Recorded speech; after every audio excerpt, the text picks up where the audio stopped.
ఎలా మా ఫీలింగా?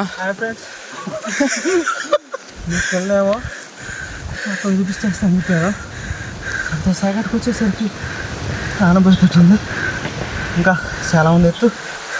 ఈ ఎత్తు అంతా చివరికి ఎక్కడ తెలియదు. ఒకవేళ ఎక్కడైనా మా పిల్లకాయలు మొత్తం ఎక్కుతారు. వీడియో చూడండి ఒకసారి. మీరు ఆ కొండ అక్కడ కనిపిస్తారంటే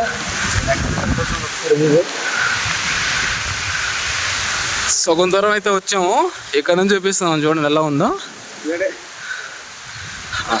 కూడా ఇప్పుడు ఆకుండా మనం అట్టుగా తిట్టుకోవాలి మనం. ఇంతకుముందు సేమ్ మనం ఇలాగ ఎక్కడికి వచ్చి ఆగిపోయినాము. ఇప్పుడు కూడా సేమ్ ఎక్కడికి వచ్చి కూర్చున్నాను. ఇదే ప్లేస్లో నిలబడి నేను కోట్ వేసుకొని ఎన్షర్ట్ చేసుకుని సాంగ్స్ చేస్తున్నాను. నేను కూర్చుంటాను. చూద్దాం. ఉండగా సొక్క కూడా ఇప్పేసి వస్తుంది. బయట పోయే కొద్ది కర్ర అయితే మిగిలి పెట్టేస్తున్నాను. చూద్దాం. ఓకే ఫ్రెండ్స్, మేము చేసే ఈ ధైర్యానికి ఈ సాహసానికి మీరు సపోర్ట్ చేస్తారని మనస్ఫూర్తిగా కోరుకుంటున్నా. ఇంకా ముందు ఎలాంటివి ఉంటాయో చూపిస్తాను మీకు.